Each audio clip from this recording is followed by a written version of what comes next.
Good evening, sir. Good evening. Yes, good evening. Good evening. How are you doing? I'm doing well. What about you? Yeah, I'm fine also. That's good. Let me eat up Damilola so that she can join us soon. Okay. All right, so thank you. Hold on.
Yeah, no illumination. But when me kini man drain, be Hello, available. everyone. Hello. Hi, good evening, Dr. Temitope Akinola. Hello, good evening. Good evening, sir. It's so great to have you here. I'm really excited. Thank you so much, sir. Thank you so much. Yes, sir. Yes, sir. We'll be starting shortly. We just want some of our other guests to join in. Most people are going to be joining from the website, actually. They're going to be posting their questions on the website. So,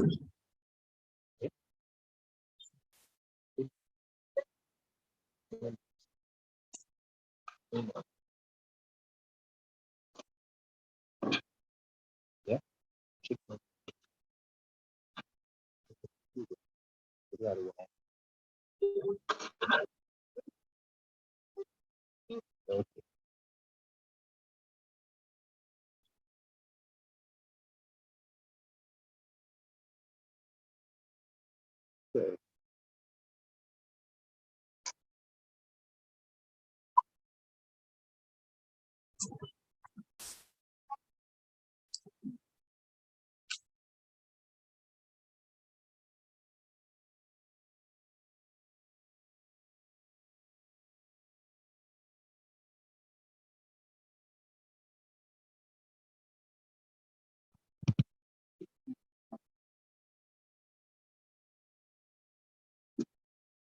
okay, it is exactly 6 o'clock.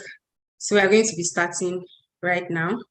Thank you very much, Doctor, for joining us. I'm just going to talk briefly about health facts. I'm going to talk about the company a bit. So we are a digital health platform. We post health-related information. We post information that can help people to improve their health. And then we also organize these events, this HF Live. This is actually the second edition that we are hosting. We hosted one previously, and that was Let's Talk About Infertility. And it was a really wonderful event where we had people ask questions about infertility, and there were very helpful responses that we got. I was surprised to learn that men and women contribute equally towards infertility, and there are other factors that could also affect.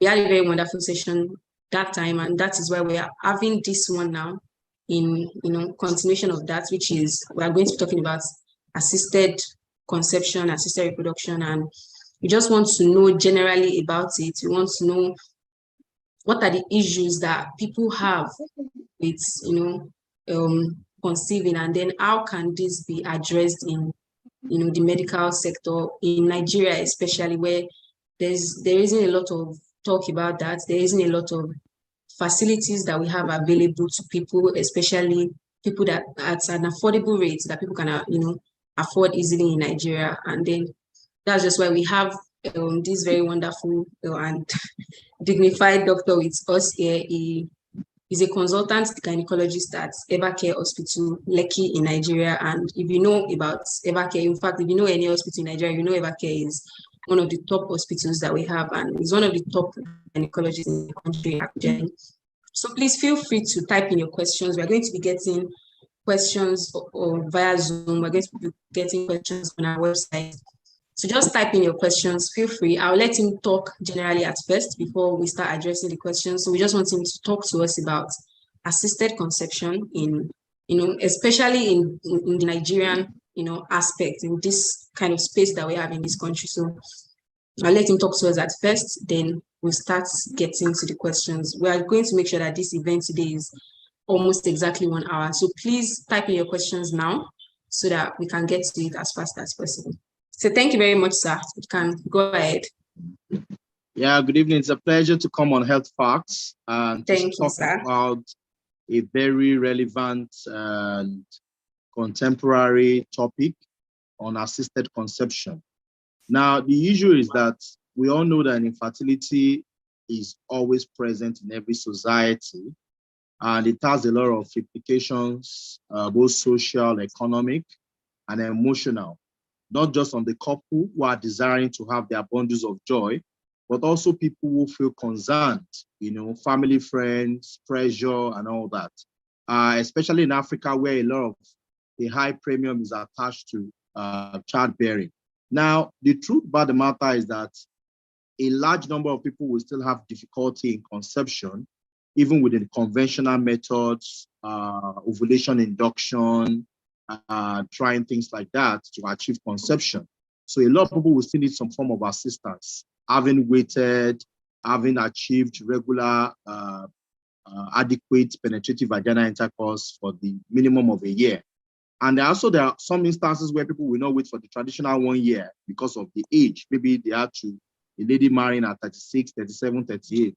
She can't wait for the 1 year before seeking evaluation of trying to get pregnant. So assisted conception, there are different methods of trying to help infertile women to achieve conception. And the truth about the matter is that there are different methods and there are different things we're going to be talking about. I will try as much as possible to be precise. And the approach depends on actually the result of the evaluation that is done for them. The more relevant one people want me to talk about now is the issue of in vitro fertilization, IVF, people are saying IVF, and they want to know what the process involves, what should they expect, and the issues, the myths surrounding it, and all that. Now, what happens is that after being evaluated, some people, you find out that the natural way of conception, pregnancy is still not occurring. And also, sometimes you have what we call unexplained infertility. That is, you've evaluated the couple, the woman, the man, the sperm parameters are okay. You evaluated the woman, hormonal profile is okay, tubes are patent, but they are still not getting pregnant. So therefore, they can't keep their hands folded because they've found out that their tests are okay. They must still seek a method of evaluation. So when a couple is actually contemplating thinking about IVF, what are the things they should be thinking about? The first thing is that, number one, to be evaluated to know the kind of IVF that will be done for you. Are you a patient that should actually have a donor egg, or you're going to use your own egg? So when we talk about IVF, there are some individuals that will use their own eggs and their husband's sperm or their partner's sperm, and some people will need to have a donor egg. And now, in making that decision, it should be a scientific decision. It should not be out of being adamant that, I have to use my own eggs, even when all indices are showing that you have a poor ovarian reserve. Now, I must start by saying that age plays a role, the age of a woman, because we all know that the biological clock of a woman, the so-called biological clock of a woman, which there's a relationship between the age of a woman and the ovarian reserve. The quality of eggs keep dropping, even from the number of eggs the woman has as birth is there from the one she has as puberty. And it keeps dropping, even until when she's ready to get pregnant. And after the age of 36, you notice that there's a significant reduction. The peak period actually for fertility for a woman is between 31 to 35. But as I'm saying this, please note that age alone is a weak predictor of the ovarian reserve of a woman. So nobody should write a woman off because she's 40, 41, because there are women who have had spontaneous conception even at 43, 47, 48. So we know that it is not an absolute, or is a, let me say, age is a weak predictor of your ovarian reserve. So nobody's going to write you off based on your age. But your age is very, very important because we know it has an inverse relationship on your ovarian reserve. Now, there are other things we also want to know. We also want to check your hormonal profile to identify what we call the AMH, your anti-Mullerian hormone. The AMH tells us a lot about your ovarian reserve, okay, to see whether if you stimulate this woman, are you going to likely get enough eggs, okay? Are you going to have, what's going to be the response of this woman? So that's why we talk about the anti-Mullerian hormone to actually predict, oh, should this woman have her own eggs or not? There are other things like the intrafollicular count. The intrafollicular count is actually estimated done in ultrasound. Intrafollicular count, then from the hormonal profile also, things like about the FSH, the LH, and the estradiol level. The FSH and LH can also give us an indication of what the ovarian reserve of the woman is. Sometimes we may have to combine one or two factors to predict your ovarian reserve.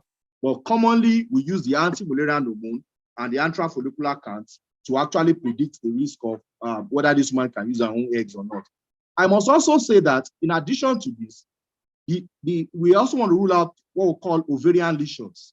For example, a woman may have things like endometriosis. She's young, she's 29, she's 28. So you think age alone qualifies her to use her own eggs. But maybe she has endometriosis.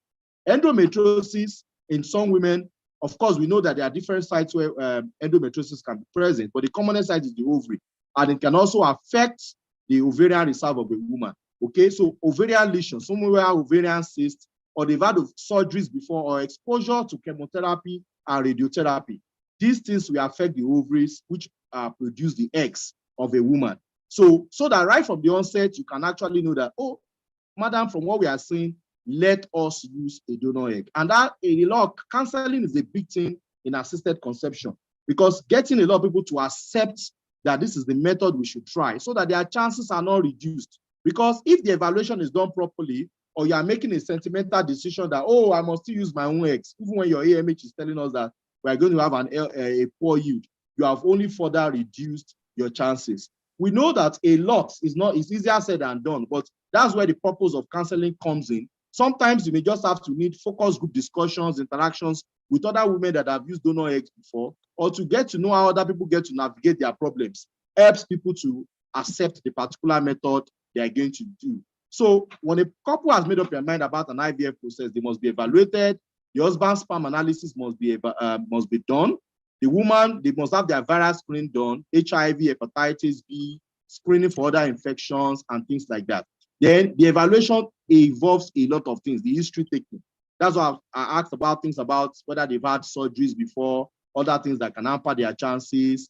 Then also other information they need to find out. For example, if in the history taking, the man may give you an history that she has had prostate surgery before, which, for example, maybe you are expecting that on the day when the man is going to produce sperm for the IVF process, maybe the man has retrograde ejaculation. You understand what I'm trying to say? So such a man, you may have to like plan that, oh, maybe we have to do surgical sperm retrieval for that individual.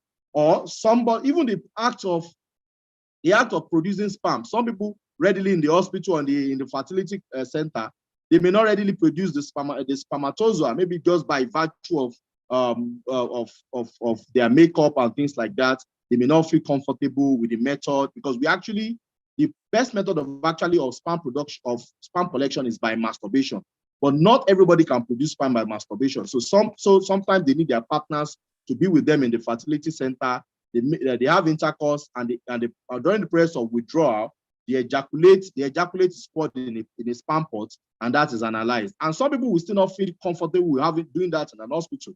They want to like have it in the home or the hotel. So the transport time between their house and where they bring it also is now very, very important, because it affects the quality of the spermatozoa. So they will be counseled on what is done. They'll be counseled on the side effects.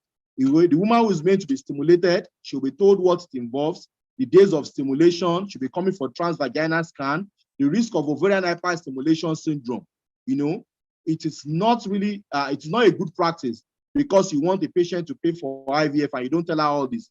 Risk of OHSS, which can be mild, moderate, and severe, even though there are things from evaluation that will let us know that, oh, these patients are at risk of greater hyperstimulation syndrome. And there are also measures during the protocol that we can use to reduce the risk of OHSS. But that alone, okay, is not enough, it's not sacrosanct. You must still let the patient know that these are things to expect. On the day of egg collection, this is what you are going to do. This is the process.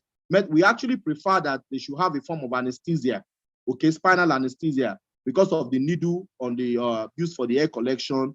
On that day, the amount, now when you do a transvaginal scan, they are carried along the process to see the amount of follicles that they have. But also until the day of egg collection that I get to know the amount of eggs, there's no way you can say, oh, this is the number of eggs. It is actually when you do the egg collection, you can see a lot of what looks like follicles and you drain them. And eventually maybe you are surprised that the egg yield, it's not the making of anyone until that is collected. So patient must be counseled that, oh, you can stimulate, you can be hopeful, and maybe the number of eggs that will be collected may be small depending on the number. And on the day of egg collection, the sperm of the husband is introduced. 24 hours after, the embryologist will let us know how many got fertilized. Maybe 11 got, maybe for example, 13 eggs got collected. Then maybe you introduce the spermatozoa. Then maybe the number of eggs that got fertilized, which is after 24 hours. Now, between 24 hours, a lot now happens during cell division, the blastocyst stage, the process of development. So we now watch to day 3 or day 5. Now, whether you do a day 3 or day 5 transfer depends on different fertility centers.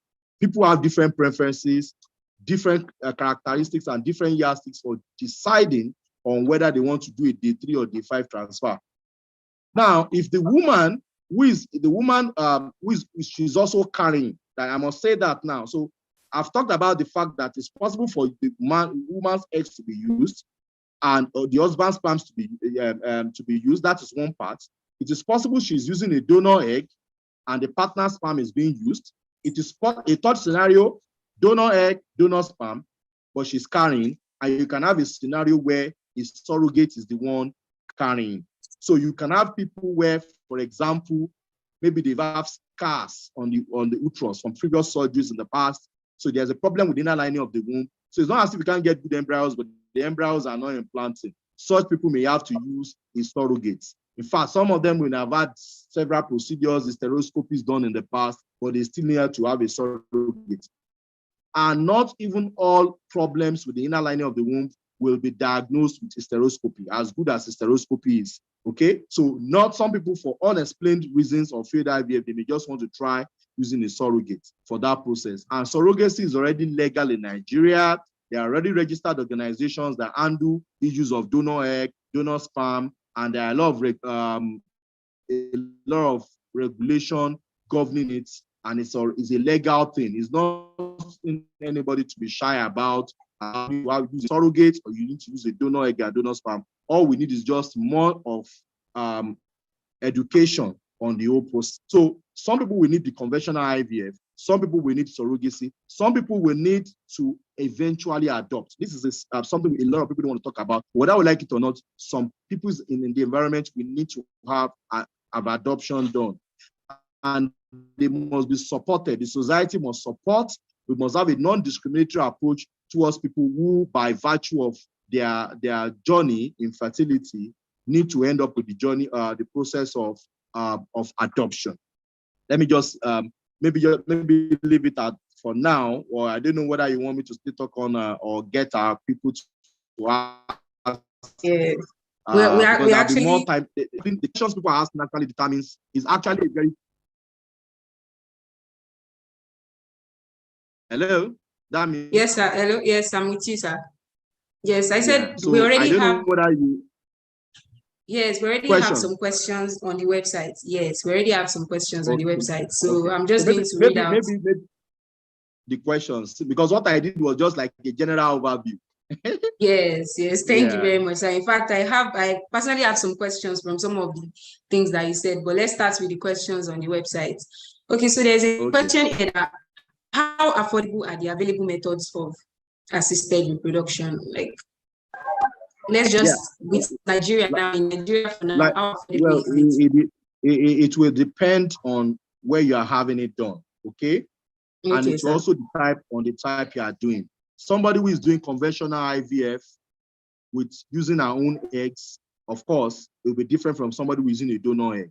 That's why you cannot use another person's experience to judge and say, oh, this person paid this amount of person. Somebody who is doing conventional IVF, the amount or what is different from somebody who is doing it with just sex selection. And even when it comes to sex selection, what method of sex selection is she doing conventional sperm sorting, or they are doing the pre-implantation genetic testing? Okay, so those things determine the overall cost. But like we know, it's expensive anywhere, and even anywhere in the world, it's still an expensive thing. But you can't put a price, a frame to it. But those who want to maybe have an idea, depending on the location and things like that, can send me chats on WhatsApp, and one can now give them for it. But it's difficult to actually give a figure to that. Okay, people usually plan towards it, and sometimes you have people also sponsoring their treatments. So people concerned, you have faith organizations, individuals sponsoring people's treatment because it's pricey. Because number one, the injections cost a lot. Okay, the human menopausal gonadotropins that you have to use to stimulate the woman for 12 days, and all these things are influenced also by the foreign exchange. A lot of medications are going to be used, cetotide, a lot of medications are going to be used during the process, gonadotropin releasing hormone agonist, antagonist, the ones for endometrial stimulation, preparation of the endometrium, the embryology work itself, you know. So these are the things that make, and the, you know, it's a multidisciplinary thing. The IVF doctor is involved, the gynecologist, the fertility nurse, the embryologist, sometimes genetic counselor, sometimes geneticist. And you know, it's a multidisciplinary approach. So these are things that affect the cost. So what people should just know that is it requires a lot of financial support and preparation and education about what you are doing, so that you won't see it like it's a scam or something, because you do the treatment after the injections. Some people get pregnant, some people don't get pregnant. Some reasons, sometimes you can explain why some people are not, because it's after the embryo transfer, you have the pregnancy done 2 weeks after. And there's no one that will tell you that every treatment he does, it's not possible. Even outside the country, you can't say all patients get pregnant. You can explain why some, you may be able to explain why there was a failure, but in instances, you may not be able to explain why there's a failure. So patient needs to understand that whole process so that you don't feel let down, or you don't feel scammed in the process. Because sometimes IVF failure is the reason why some people will change doctors or change hospital.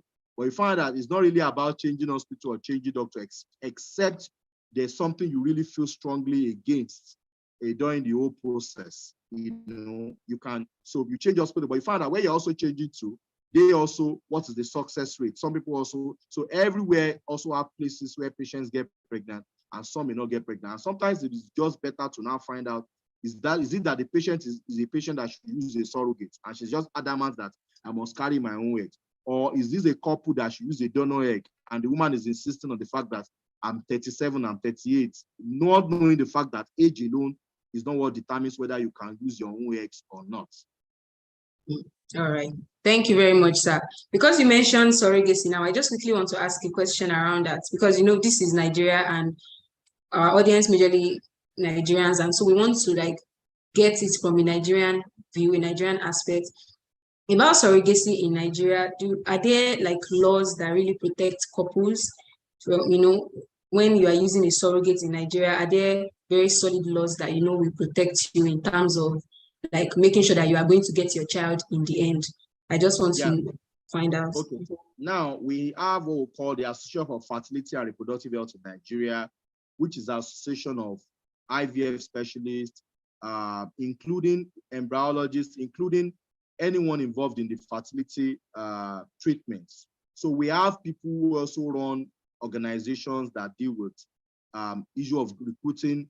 We call them agencies. Agencies that they are registered and they have approval by the government, okay, to actually recruit donors, okay, for people, and also about surrogacy. So surrogacy is already legal in Nigeria, okay? And in fact, right now, there's a bill in front of the Lagos State of Assembly on the issue of assisted conception generally, because regulation has always been the challenge in Nigeria, in terms of people, health sort of people just doing treatments anywhere.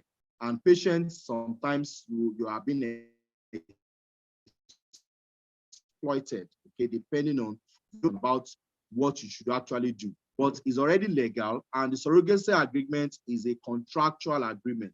Lawyers are involved. There's already a legal thing involved between the commissioning parents and the surrogate. So the surrogate also has certain rights, just as also the commissioning parents. So whenever you're interested in surrogacy, make sure that you go through an agency that is registered by the government and that has approval by the Association for Fertility and Reproductive Health, so that your rights are protected, okay?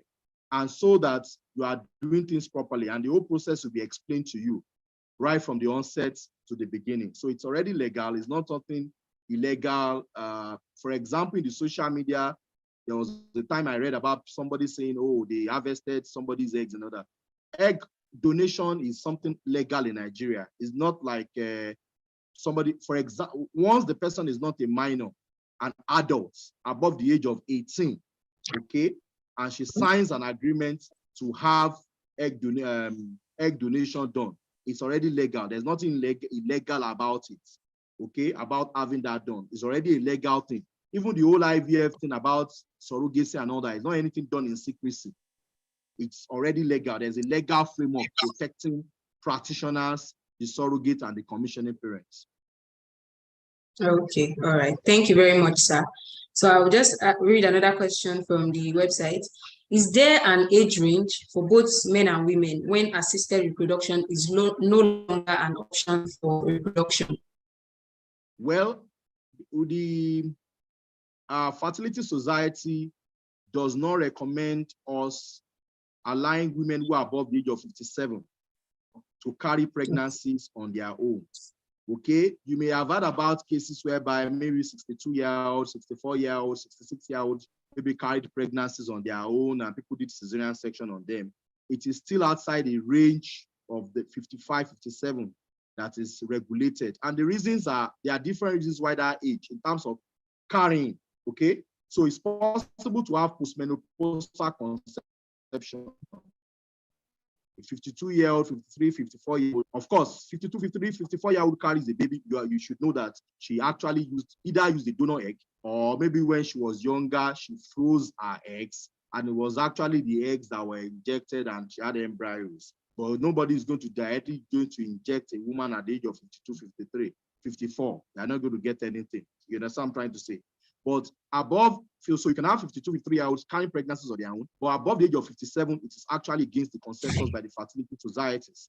Now, however, you have instances of places people would have done, oh, 62-year-old got pregnant for the purpose of maybe record breaking. You want to break record, you want to advertise yourself. But the truth about the matter is that if you are telling a 64, 65-year-old woman to carry pregnancy by herself, there are a lot of controversial issues about it. Number one, it becomes more risky. Number two, how will that child be raised? Okay, so at the age of 80, that child is still the age of 15 years. And there are individuals that will oppose you and say, no, forget about that.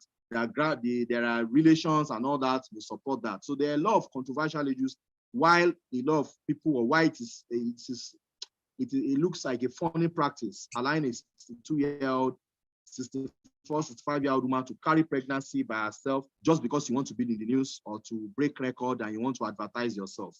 Okay? Yes, sir. Okay, thank you very much, sir. What about for men? Is he at any age? No, for men. So for men, just like age affects the ovarian reserve of a woman, age also affects sperm production in men. But for men, as long as the sperm parameters are still fine. And don't forget that even with subnormal parameters, with what we call ICSI, intracytoplasmic sperm injection, they can still select morphologically normal sperms and can still be used for fertilization. So it will depend on the SFA, seminal fluid analysis result of that man. You can have a younger man, but maybe he has done some surgeries that is now affecting the neck of the prostate, and therefore that man, he can't produce except to do a surgical sperm retrieval. Or maybe the man has even had radiation therapy or she has had a form of surgery in the past that has affected. So this is not just about the age, it's about also the presence of diseases that can affect also the sperm production in the man. Okay, thank you so much, sir. Thank you. So I just quickly want to add that if you are joining us via Zoom, or if you're not on the website, if you're joining via Zoom, please feel free to type your question in the chat. I can also read from there. So I'll read another one from here. Can assisted reproduction help one choose certain traits one desires in their offspring? Like, can you select particular traits? Yeah, because of, yeah, it is possible. Of course, at that level now, a lot of genetic testing has to be done. Okay, that's the advantage of also doing some genomic analysis. All right, because with genomic analysis, advanced centers, but not all centers will be able to offer that if they don't have the laboratory backup to support that. Sometimes they may have to partner with some advanced laboratories to analyze the embryos and screen for certain things. And there are instances whereby some individuals who actually want to now use donor eggs and donor sperm would have given certain clear-cut instructions in terms of maybe complexion, the race of the individual, you know, to eliminate such things before you recruit such potential donor for them. But in terms of these traits you are talking about now, for example, the sickling traits, SC trait and things like that. So those things that are excluded, or certain what we call errors of metabolism, certain conditions that can be inherited. Through genetic analysis, these things can be done to exclude things like this. All right, thank you, sir. So I like the last part that you just mentioned, because I was actually going to ask a question on that. You know, in Nigeria, we have this issue of AS cannot marry and things like that. But with the advancement of assisted reproduction and assisted conception, we've been seeing like how it is possible for people like this to marry and then go through the process of IVF and selection and all of that to actually get pregnant. So I would like if you can elaborate on that for us, just to educate our audience on. Yeah, so you know, before with advances in medicine and knowledge, you have information and people can make informed choices. Before, when you have AS and AS, people say a capital no. Now it's a very tricky one, and some people still insist, even with the advances they are talking about, that when they go into a relationship, before anything like love comes into it, once they know that AS, they will not even want to go ahead. Now, but for people who feel entangled, there are different options that a lot of people do. Some people will go through, of course, with IVF, and with IVF, you can now, with gene analysis, be able to select and reduce that risk. Now, there are also people who also will do coronary villus sampling when the patient is already pregnant. Okay, coronary villus sampling to know the actual gene, but that carries the moral burden of doing a termination if, for example, it is the one you do not want, the sickling you do not want. And now the genotype of even that child can be known even from blood sample of the maternal blood. So for those who don't want the invasive things like doing a coronary villus sampling, there's also the option through gene analysis to where you can know the genotype of the unborn child through maternal analysis. And for ASAS who wants to go ahead, of course, through IVF and gene analysis, that can also be done. But honestly, that should not really be an excuse to encourage, or let me say, because counseling, actually, when it comes to one of the ways we can reduce sickle cell disease and part of its burden is that once people know they're already AS, they should look for somebody who is AA, honestly. That is the honest truth. But like I said, so that one will not be without prejudice or discriminatory, there are individuals who find themselves already entangled. Maybe it's when you are counseling as, this is too late. We want to know about the option of IVF. So such people can be told the option of IVF and to know that they can still have children who are going to either be carriers, but not SC or SS. Maybe people who have AA, AS, or AC. Okay. Okay, thank you very much, sir. All right. So I'll read a question from Zoom here. There's a question here. Are donors screened for infections or pathological issues that might affect the child? Yeah, of course. It is. If like I told you, the issue of egg donation, when you go through a registered donor agency, is a big thing. It's not just anybody who comes and say, I want to donate eggs. That is just you. They are screened. They are screened for infection, HIV, hepatitis, syphilis, a whole lot. Okay. Apart from also screening for infections, they are evaluated. They do a lot of background check, and that's why a lot of those agencies, especially the ones which have affiliation with the Association for Fertility and Reproductive Health, they are trained. They do a lot of in-house training among themselves, and they do a lot of background check, and they share information. They share registry data among themselves. Because you can have a situation where a donor would have gone to a particular center, and if you are not a good candidate, but because of money, the donor goes to another place to go and donate. So a lot of checks are found out. What is our age, so that you are not alleged as using a minor. You do a background check on the family, rule out history of psychiatric illness and things like that. Now, there are sometimes some people will even withhold certain information, but at least to the best of when it's done through the proper donor agency, they screen you for things like this. And also their own AMH is also evaluated. And they are also not allowed to donate more than 3 times a year, maximum of 4 times. So you show that you don't have a situation whereby because of money, somebody has donated in January, but in March, she escapes, go to another place to donate. It's not good for our own health. It's also not good for the egg yield on the innocent couple that want to use such a person. So they are screened for infection, and also your preferences are also followed. For example, couples can give specification based on the complexion of the person they want.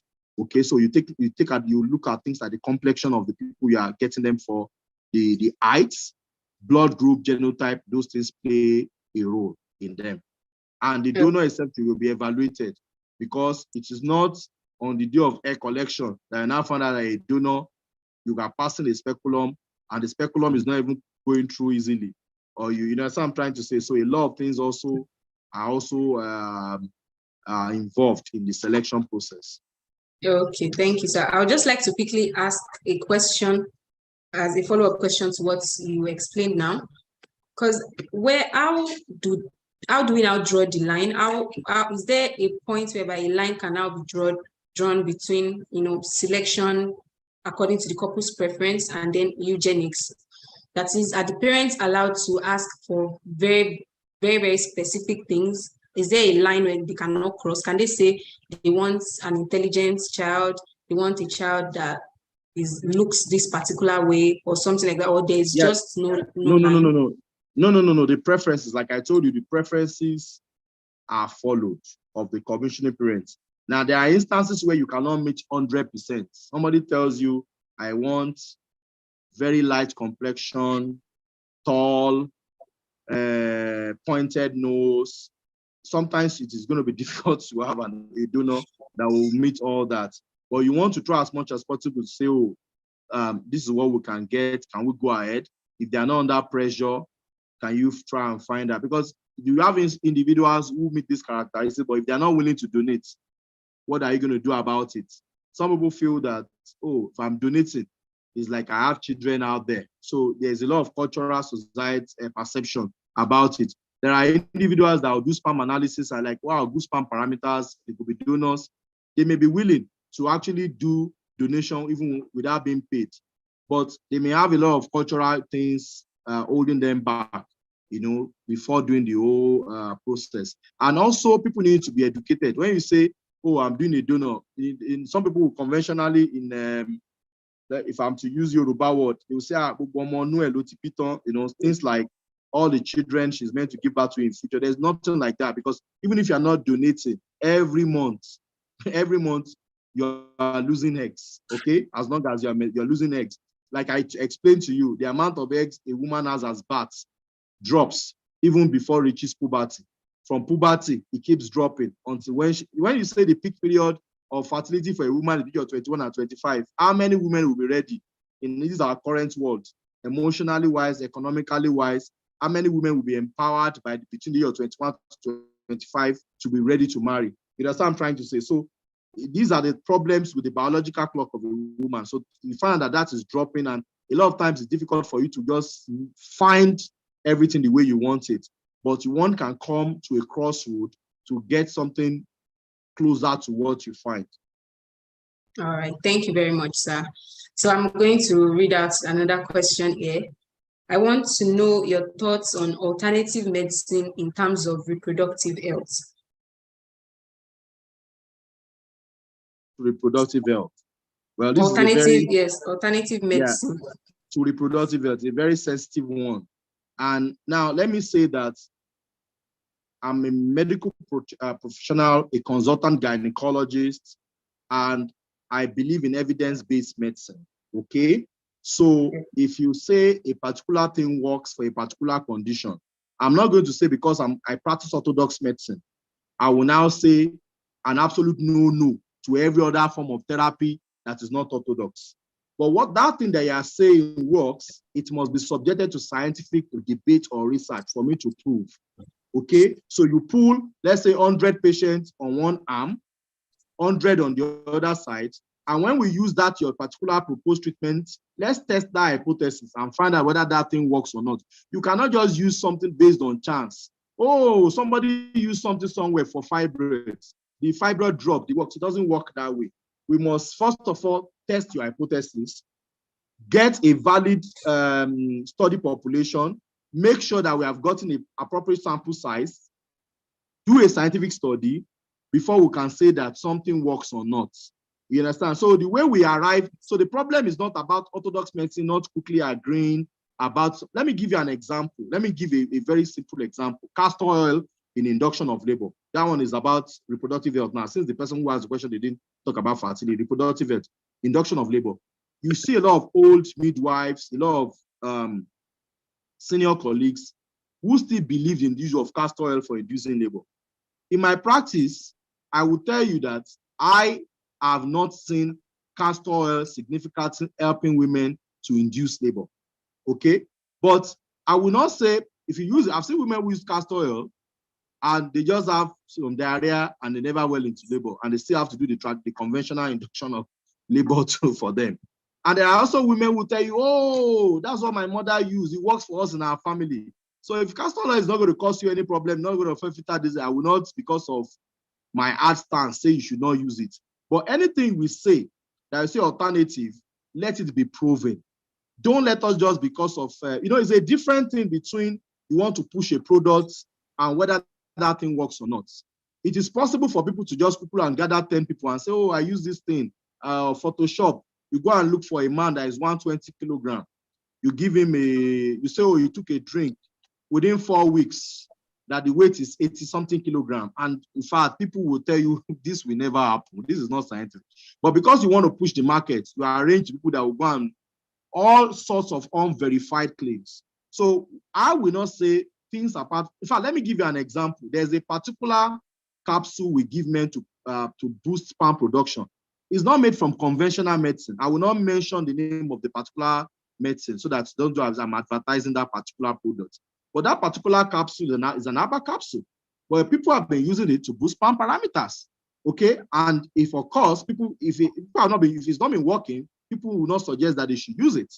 Okay, so something also like I don't let me, because most of these are branded, they are branded things, so that I don't do like and I know they are competitors. So the people who are competitors of some of these products may accuse us as trying to push their products. So, but honestly, what I say is that if you say a particular thing helps a particular condition and it's not a conventional orthodox drug, let it be subjected to unbiased scientific research. And once the results are overwhelmingly convincing, why not? One can prove it. But for things not to be proven, or you just arrive at it without doing proper randomized control trials, then one will not be able to push such a product. All right. Thank you very, very much, sir. We really appreciate that response because, in fact, I remember that we were told that, there's this general sentiment that okra, I think okra has this contraceptive, value in men and all of that. And it was through several tests, through several scientific studies, like you said, that was confirmed over time. So I really appreciate your response about the fact that it has to be subjected to the scientific test just to be, yes, just to be sure of what exactly is going on there. So we have a question here on the website. What are the potential risks associated with IVF? How severe can it get? Can it lead to death? If not, what risk should couples be aware of? So patients going for IVF need to know about the risk of ovarian hyperstimulation syndrome, okay, especially if the individual is the one that will be stimulated. Okay, so it's what we call ovarian hyperstimulation syndrome, because those injections we are pumping into you, they contain hormones, naturally also reside in you. But because IVF works on the principle of super ovulation, we want a lot of eggs. That's why we are pumping those eggs. So the process of pumping those eggs, you could have mild OHSS, you could have moderate ovarian hyperstimulation syndrome, and you can have severe ovarian hyperstimulation syndrome. Even though there are indices for us to assess and say, oh, this patient can have a risk of ovarian hyperstimulation syndrome. And there are also medications we can also give during the protocol to reduce the risk. It is not sacrosanct. It's not as if we are always sure. So it will also happen in percentage of cycles, maybe like 10 to 70% of cycles. So some patients can have stimulation, severe OHSS that can be severe enough, that can even require an intensive care unit admission. So they need to understand that this can go on. Okay. Price of egg collection too. They should know the risk that can be shared with egg collection. Sometimes, well, not quite common also, but you can also know that the ovarian vessel can also be, there can be an accident, okay, during the process of egg collection. And also, especially, but there are measures we can use to reduce accidents. For example, offering spinal anesthesia during egg collection rather than giving general anesthesia that can go wrong during the process of egg collection. So they need to be to understand all these things. They need to understand that even also if you've stimulated and after 2 weeks after embryo transfer, pregnancy test is negative, there has been no 419. Don't think you have been scammed. You need to understand that some people get pregnant, some people get post-pregnant. After positive pregnancy test, 2 weeks after, some people you do a scan and you feel an intrauterine pregnancy in the womb. Some you do not see, okay? And some patients, that's why counseling plays a lot of role in the process. It's a big thing. In fact, there are professional counselors because it's a big process on its own in the process of IVF. So they need to know about this risk and how frequently these things occur during the process. And for example, during the process of egg collection, we give certain medications to reduce the risk of ovarian hyperstimulation syndrome, like bromocriptine or cabergoline. We also place patients also following egg collection on doxycycline. We want to reduce the risk of pelvic infection or pelvic inflammatory disease during following that process. So there are also measures that we also take, during this whole process. All right. Thank you very much, sir. Thank you so much. So I was going to ask a question in that regard because, I've always been seeing things like before you go for IVF, you should know that there's the emotional aspect of it, that it can tear couples apart because it can be very painful. And so can you rate the pain for us? How painful can it be? Or is that emotional aspect that is usually being referred to? Is it as a result of the drugs? Or what exactly is it? Yeah, so the emotional aspect is very important because number one, the patient has heard about, oh, this thing is not 100%. So until it happens, there's a lot of suspicion, there's a lot of suspense, there's a lot of anxiety about the whole process. And it is actually also a very emotional thing, especially for the woman. Having injections every day for like 12 days, you have transvaginal scan done, so these things are also not very I want to try and get a baby for this man. Sure, you understand what I'm trying to say. So that's why a lot of times the husband, or let me say the partner, has to be supportive. You have to be very careful because sometimes the woman will have weepy episodes during this period. You have to support them. And honestly, the emotional state of that woman is also very important in terms of even success. Things must go on well as a planned. Okay, for example, if she has a stressful work environment, she may not be able to comply with the routine, the process of even inserting cyclogest, let me say inserting the progesterone supplements vaginally, okay, for 12 weeks. It's not very easy. The woman finds it very uncomfortable during that process. Some of those injections on the anterior abdominal wall leave dark spots on some women that are generally fair in complexion. So these things have their issues and all that, and couples must understand the process. But you see, when you put them to the whole process, that some other couples have gone through this process before, it looks more realistic than theoretical. It's just that unfortunate, some patients, some couples who have had their own bodies of joy, for privacy reasons, they are not willing to talk to some other people. But some do not mind. They will still ready. So that it looks more realistic when you bring people who have had their bodies of joy to come and share their own experience. But some people do not want other people to know that it's IVF they did. They just, maybe to respect their, so, and the confidentiality and the privacy of the family has to be respected. Or the couple are willing, but maybe the extended family do not know that they have done surrogacy or they have used donor egg. They don't want problems. They don't want challenges with the child later on and things like that. So those are the problems with that. So it's an highly emotional process, and the emotional state of the woman, and the psychologist also has to be involved. That's why I told you that the whole fertility journey is not just about the doctor alone. The fertility nurse. In fact, you have experienced fertility nurse, they will bring their wealth of experience on board, experienced embryologists, genetic counselors, and all that, who will be able to handle the process for that woman. So it's a multidisciplinary process involved. All right, thank you very much. Thank you so much. So I'll quickly read one from the website. How do I know the best place to go for assisted reproduction?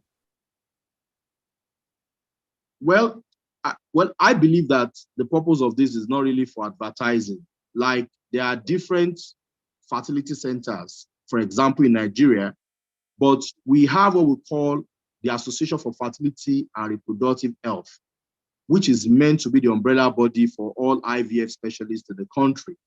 I am a member by the grace of God, and there are clinics that already have their affiliation with AFRH. So there are a lot of advantages when you do this with clinics that already have registration with your fertility rate, so that you know that you are already doing under people who have the regulation and the registration, okay, to actually undo gametes and things like this.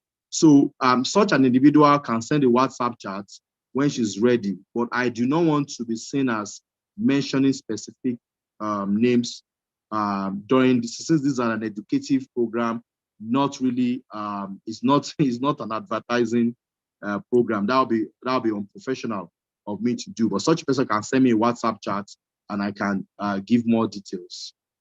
All right, thank you so much, sir. We will drop your phone number both here on Zoom and on our website. So everyone, please feel free if you have any question, any contacts, you need referrals and you want to probably talk to our doctor, you can just reach out to him on WhatsApp.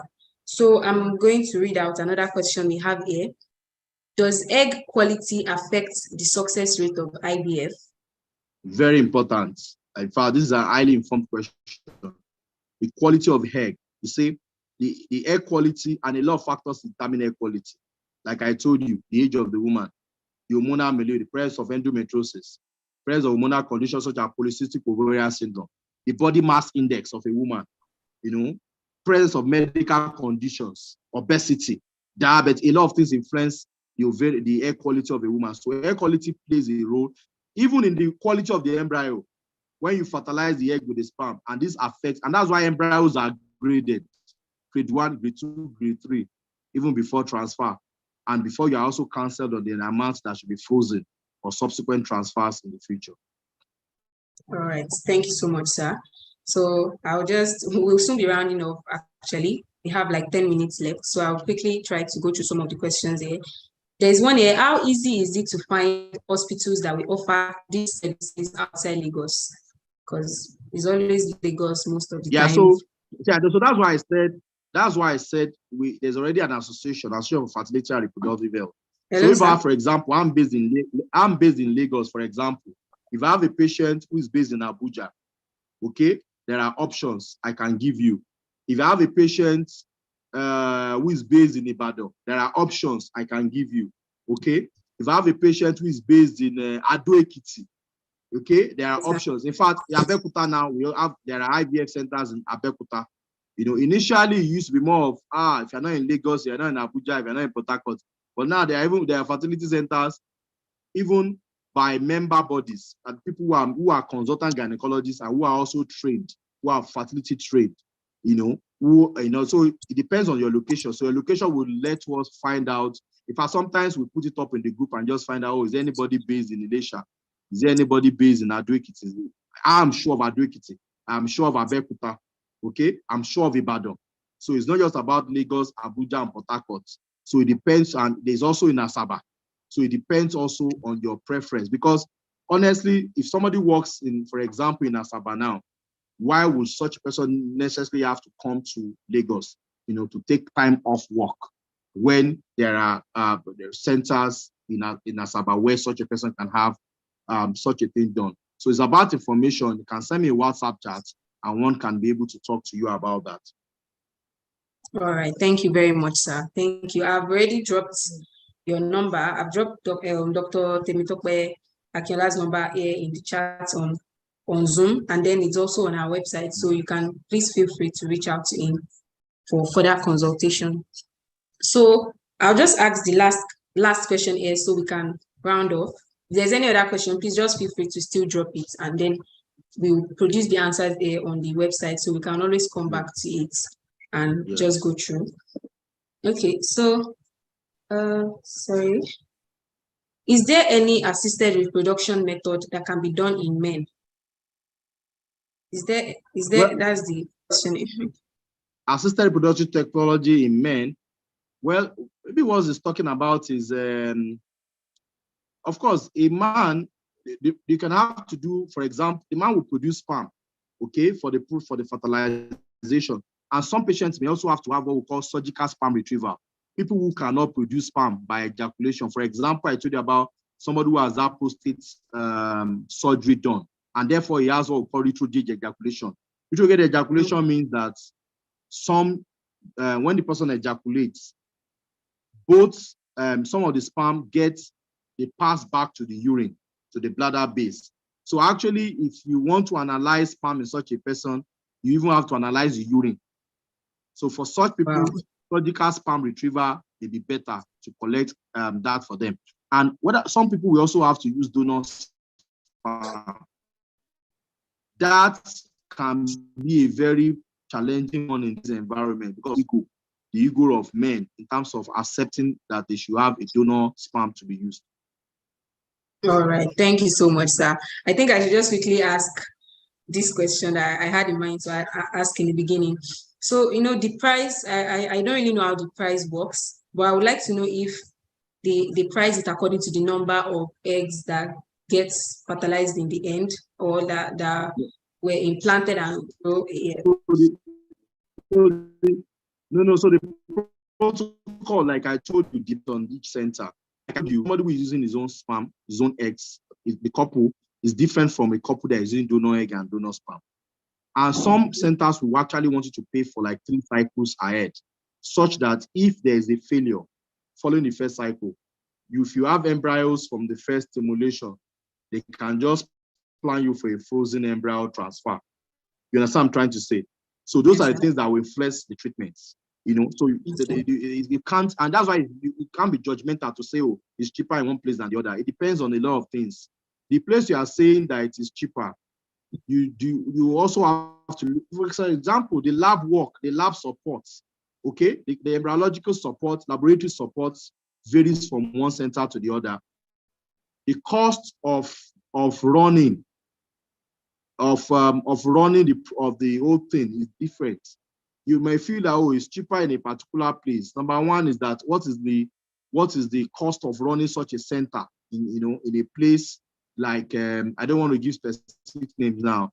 The cost of running the program in a town may be different from very expensive cities like Lagos, Abuja, Port Harcourt. And whether we like it or not, cost of power, things like that also contribute, personnel payments and things like that contribute to the final cost. So that's why cost is a very sensitive issue. It's about you knowing what you're doing and being explained from the process that, oh, this thing covers this, covers that. Does it cover if there's a failure, if I have to have another embryo transferred in you, or if I freeze my embryo? So these are the things that must be said right from the onset, and you sign before the process starts. All right, thank you, sir. What I was trying to find out is, if let's say you want twins or you want triplets, will it be that the price for twins will be like 2 times the price of one child, or 3 children will be like 3 times the price? No, not so. And don't forget that a lot of these things depends on a lot of things. You know that it's possible to transfer 3 embryos in an individual and for there to be nothing. You can transfer 3 embryos and hence a singleton. You understand what I'm trying to say? So yes, sometimes so a lot of things are determined to improve the chance. But until you watch the whole thing as it goes, you can even start with 2 twins on scan, and eventually you have what will look like vanishing twins, maybe just 1 eventually. And it's not as if you have been scammed. It's just that these things, if you read about it, they happen. Okay? So it's not really based on things like that. All right. Thank you very much, sir. We are really grateful. We're really happy to have you here. I'm sure that our readers, our subscribers, and everybody that joined both on the website and on Zoom, I'm sure they are really grateful and happy to have you here. So I really appreciate it if you can just quickly round up for us a word for our readers and our subscribers, just something to tell us generally about assisted reproduction. And so in conclusion, I just want to say that a lot of couples will need support from us. We all know people that are still struggling with conception. We should offer them support. Even the way we talk about them, don't let us use words that will make them feel very, very low in their mood, as if they are not doing anything. Okay, there are other more complementary ways you can show concern without making the couple feel bad, because the couple you think they are not doing anything is because they are not talking. They may have done 3 different cycles, okay, about them.